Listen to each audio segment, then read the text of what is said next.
By the way, getting into the movie The Life of Brian, by the way, does any of you admit to naming the group Monty Python's Flying Circus? Is there a controversy about who? Well, yes, the problem we had of finding a good title for it was almost the worst problem we had with the whole show. You know, we had the show written on the first one, and we didn't know what to call it.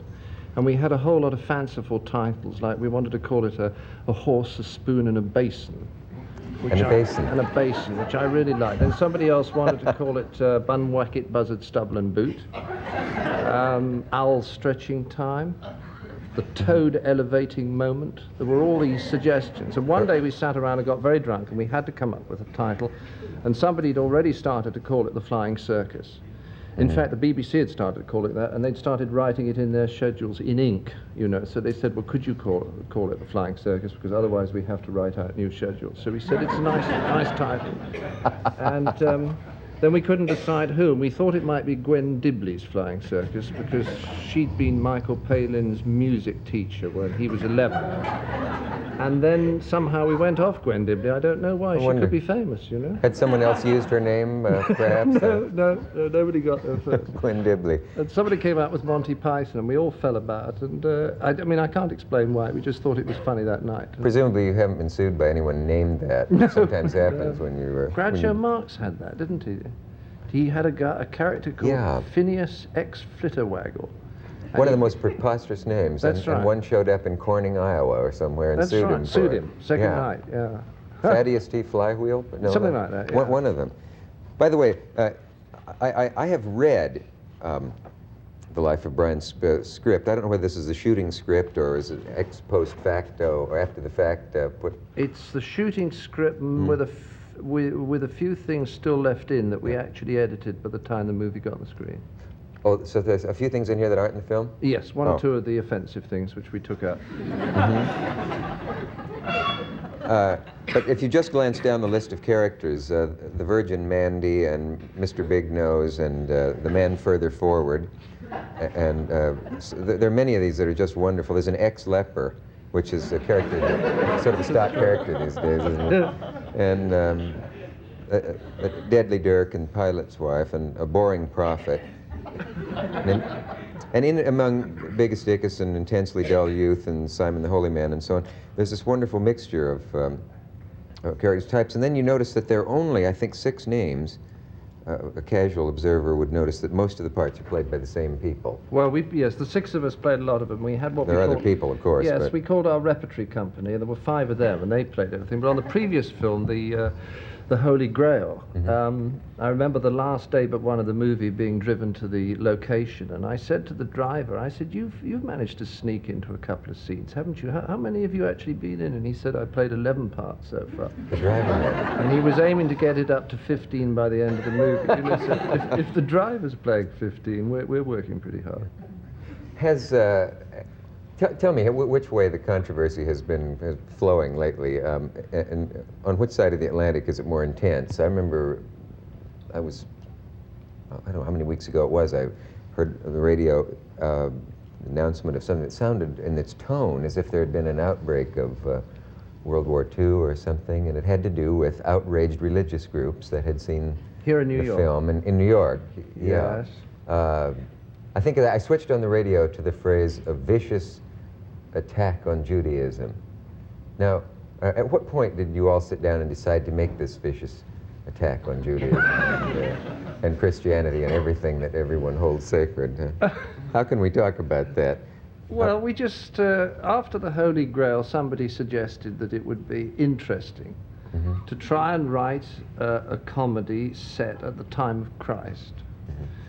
And you see, well, you know this, but when you start to write, you don't know where it's going to go. So you say, well, let's try this direction, and maybe it'll work, maybe it won't.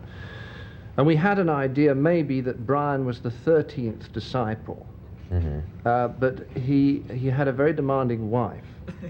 And he was always late, so that, you know, he arrived 2 minutes after the water had been turned into wine, you know. Missed everything. And he missed everything, and that he never got to the Last Supper because his wife had friends coming round, and he was going to meet them at the Garden afterwards, and he went to a club called the Garden, you know. Yeah. And we tried this, and we found it just didn't work, because the moment that you got near the figure of Christ, I mean really near, it just really wasn't funny, because Christ was wise and flexible and intelligent, and he didn't have any of the things that, I mean, comedy is about envy, right? Greed, malice, avarice, lust, stupidity. I remember an American, Harvey Orkin, once telling me, and he said, you know, you cannot make a comedy about St. Francis of Assisi, you know, I mean, there's nothing funny about it. Yes, as they say, where do you go with it? Yes. To hell it would be the answer. So, but, you know, even talking about religious subjects in the way we are now offends some people, and I don't know what assumptions lie behind that. One of them, of course, being that there's nothing funny about certain things. This is wrong. I can't think of anything there's nothing funny about in some sense. And same people who talk about how humor is a healing, wonderful thing, then don't want it applied to certain areas. Weird. A lot of... I find it very difficult, but the trouble is, you know, what do you mean by religion? I mean, some of the PBS viewers, I believe, may have seen a series called The Long Search by a guy called Ronald Eyre, who made it for the BBC. And it was an investigation into 13 programs, basically into 13 religions. I think he did 3 on Buddhism. He traveled and did all the basic main religions in some detail. Yeah. Judaism, Lutheranism, Catholicism. I think he even did the Church of England. I think he even found a program for that. Surprised it got in under the heading of religion, but anyway. Maybe it was there for variety. Yes, a little light relief around number 6. Yeah. And the thing about it, when he came to see this film, he said he thought it was a very religious film. And I may surprise you if I say I think it's a religious film. I think all the messages in it, in fact, are profoundly religious. But Ron Eyre did say, and I hope he won't mind my quoting him, that a lot of people that he thinks are not religious will be angry about it. And it simply depends on what you mean by religion. If you take religion to be a sort of revelatory and rather authoritarian creed, you know, in which certain things are handed down, must not be examined, must be obeyed, and there is a sort of an authoritarian structure enforcing it. If that's what you mean by religion, then I suppose it is in many ways anti-religious, but it's certainly not against Christ or anything Christ said. It is against the manifestations of certain aspects of organized religion. And I think one's entitled to criticize people. Yes. Have you seen this kind of writing about the movie? There's a piece in the Washington Post by a man who said, I'm not going to see the movie, and I realize I can be accused of burning a book I haven't read, but I'm not going to go see a movie that makes fun of Christ. I don't need that. You know? Well, the answer is, I would swear that as far as I'm concerned, it does not make fun of Christ at any moment. No, in fact, well, perhaps you should explain one thing about the plot that we may have left out. Brian has the, I guess, ill luck to be born on the same night that the 3 wise men are making their journey. Right. And they go to the wrong place. That's the triggering mechanism. That's right. They finish up in the wrong stable. Yeah. Which is nice because, you know, we hear the story now of the 3 wise men arriving. But it's a very odd thing indeed to find 3 Oriental astrologers in full gear, carrying gold, into frankincense and myrrh, wandering around a cowshed at 2 o'clock in the morning. It's odd. I mean, we accept it because we've been brought up. But if you look at it that way, it's peculiar.